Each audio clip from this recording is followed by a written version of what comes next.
हम निकालेंगे यूहन्ना रचित सुसमाचार 6। मनुष्य के पुत्र का मांस न खाओ और उसका लहू न पियो, तुम में जीवन नहीं है। क्या है? जीवन नहीं है। क्या कह रहे हैं प्रभु? कह रहे हैं कि जब तक तुम मनुष्य के पुत्र का मांस न खाओ और उसका लहू न पियो, तब तक तुम्हारे में जीवन नहीं है। यहाँ 53 को हम पढ़ेंगे आपके लिए। यीशु ने उनसे कहा, मैं तुमसे सच सच कहता हूँ कि जब तक तुम मनुष्य के पुत्र का मांस न खाओ और उसका लहू न पियो, तुममें जीवन नहीं। हालेलुया। एक बार की बात है, प्रभु यीशु अपने चेलों के पैर को धो रहे हैं। क्या धो रहे थे? पैर। और उसमें पतरस कहता नहीं प्रभु, मैं तुझसे पैर नहीं धुलवाऊंगा, मैं तुझसे पैर नहीं धुलवाऊंगा। तो प्रभु यीशु कहते हैं फिर तेरा मुझ में कोई साझा नहीं। तो कहता है पतरस फिर कहता तो फिर मुझे सर से लेके पैर तक का क्या कर, नहला दे, मुझे धुला दे। तो उसने कहा कि जो नहाए हुए हैं उनको हाथ ही पैर धोने की आवश्यकता है, उनको जो नहा धो के बैठे हैं उनको हाथ पैर भी धोने की आवश्यकता। हालेलुया। इस तरीके से हम समझ पा रहे हैं। यहाँ प्रभु का वचन कह रहा है जो मेरे मांस में से ना खाए और जो मेरे लहू में से ना पिए, उसमें जीवन नहीं है। कैसा जीवन चाहते? जो मनुष्य है वो कैसा जीवन चाहता है? हम जिंदा तो है, हम अपनी आंखों से, ये जो संसार की आंखों से देखने लगेंगे तो हम क्या कहेंगे? हम जिंदा तो है, हम चल फिर रहे हैं, हम क्या है? हम जीवित हैं और हम चल फिर रहे हैं। फिर आप क्यों कह रहे हो कि हम जीवन नहीं? संसार के लोग तो यही सोचेंगे ना, लेकिन परमेश्वर का जो वचन कहता है, प्रभु यीशु कह रहे हैं जो मेरी देह में से ना और मेरे लहू में से ना पिए, उसमें जीवन नहीं है। लेकिन कौन व्यक्ति इस मांस को, इस देह को, इस लहू को खा सकता है? हालेलुया। इस विषय को हम देखेंगे। तो आइए हम निकालेंगे पहला कुरिन्थियों 11 अध्याय और उसके 23 पद से पढ़ेंगे। क्योंकि ये बात मुझे प्रभु यीशु से पहुंची और मैंने तुम्हें भी पहुंचा दी कि प्रभु यीशु ने जिस रात पकड़वाया गया रोटी ली और धन्यवाद करके उसे तोड़ी और कहा कि यह मेरी देह है जो तुम्हारे लिए है। Yes, hallelujah. रोटी ली और तोड़ी, और रोटी को क्या कहा? रोटी की आशीष देके उसे कहा ये मेरी देह है जो तुम्हारे लिए है। और आगे बढ़, मेरे स्मरण के लिए यही किया करो। इसी रीति से उसने पियाली के पीछे कटोरा भी लिया और कहा यह कटोरा मेरा लहू मेरी नई वाचा है, जब कभी पियो तो मेरा स्मरण का प्रचार करो। इसका यीशु मसीह का प्रचार करते हो कि जब तक वह इस संसार में नहीं आ रहा है तब तक तुम क्या कर रहे हो? उसका प्रचार कर रहे हो। हालेलुया। क्या कर रहे हैं? प्रचार कर रहे हैं। और 27 को पढ़ेंगे।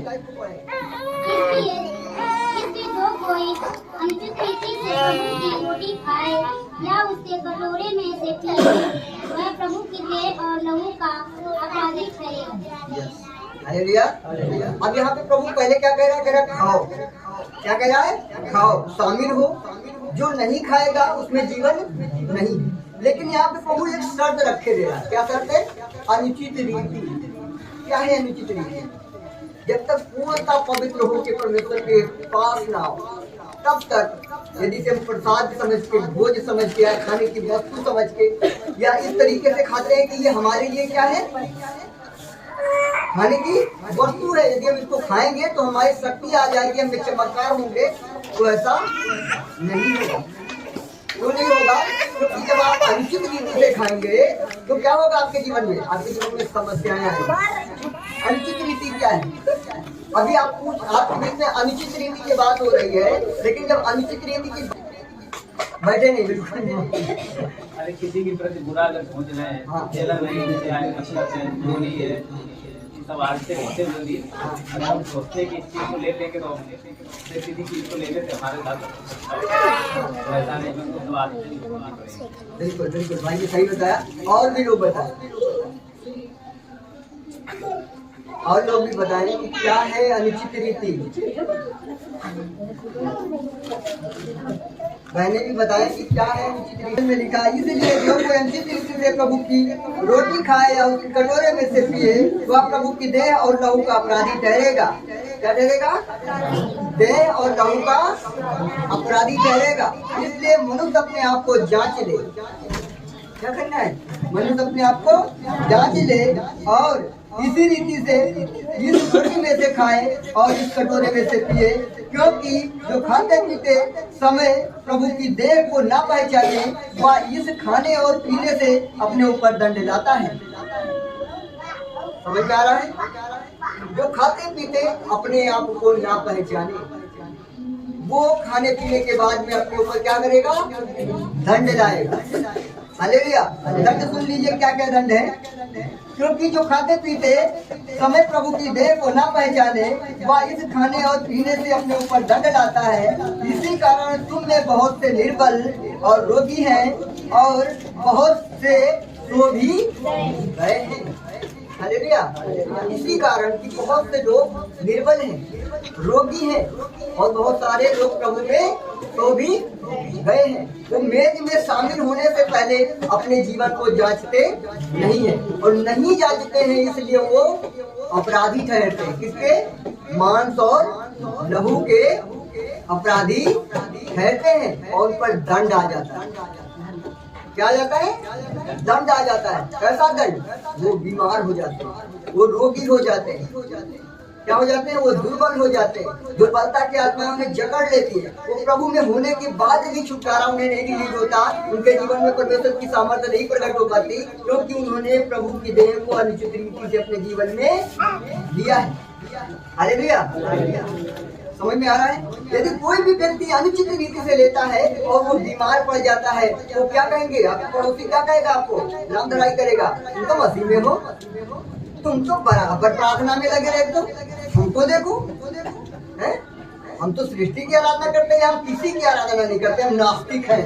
ये देखो हम स्वस्थ हैं, हम मस्त हैं, खूब हमारे पास पैसा आता है। हालेलुया। लोग क्या करेंगे? तुम पर दोष लगाएंगे। क्यों लगाएंगे? क्योंकि तुम दुर्बल हो गए हो। क्यों लगाएंगे? क्योंकि तुम रोगी हो गए हो। क्यों लगाएंगे? क्योंकि तुम मरने के कगार पे। हालेलुया। तो हम इसमें शामिल होने से पहले अपने आप को जांचते नहीं है। यदि हम इसमें शामिल होने से पहले अपने आप को पहचानते नहीं है कि हम क्या हैं। हम सास की बुराई करते हैं, हम बहू की बुराई करते हैं, हम ननद की बुराई करते हैं, हम झूठ बोलते हैं, हम एक दूसरे के ऊपर दोष लगाते हैं। हम अपने आप को जांचते नहीं। हालेलुया। हम क्या करते हैं? जांचते नहीं है। लेकिन यदि हम नहीं जांचेंगे तो हम क्या हो जाएंगे?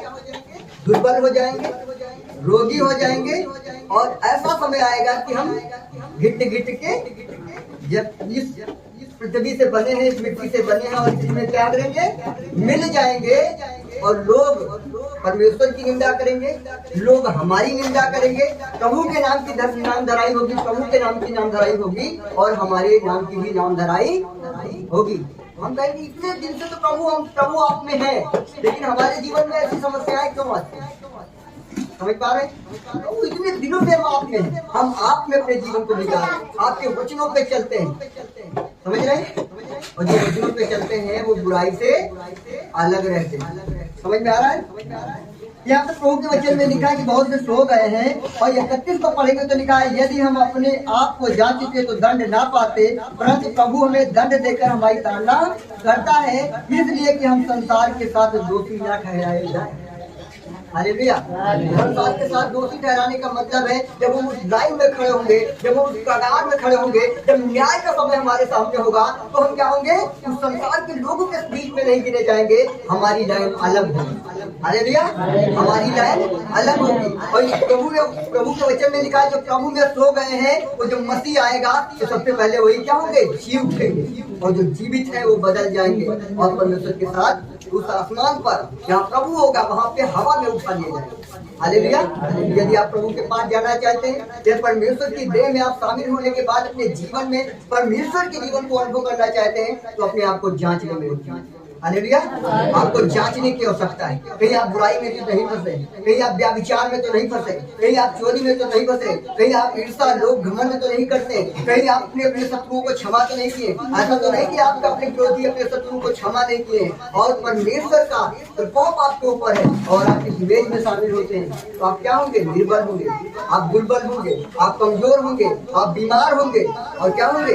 अंत में आप इस मिट्टी में मिल जाएंगे, परमेश्वर की नामधराई करेंगे, प्रभु की निंदा करेंगे। हालेलुया। तो जो कोई भी इस इमेज में शामिल होना चाहता है वो अपने आप को जांचे कि मुझे कोई दोष है या नहीं, क्योंकि प्रभु के वचन में कहते में पढ़ते तो लिखा हुआ है, यदि हम अपने आप को जांचते तो दंड ना पाए। हालेलुया। जब प्रभु के वचन सत्य में पढ़ते तो लिखा है, प्रभु हमें दंड देकर हमारी ताड़ना करता है, इसलिए कि हम संसार के साथ दोषी ना ठहराए जाएं। Hallelujah, hallelujah, hallelujah. वचन से आप लोग क्या सीखे हैं थोड़ा सा बताएं। अभी तो बिना बोले हम आपसे पूछ रहे हैं, आप बोल के बता देने के बाद पूछ रहे हैं, आप तो बता दीजिए।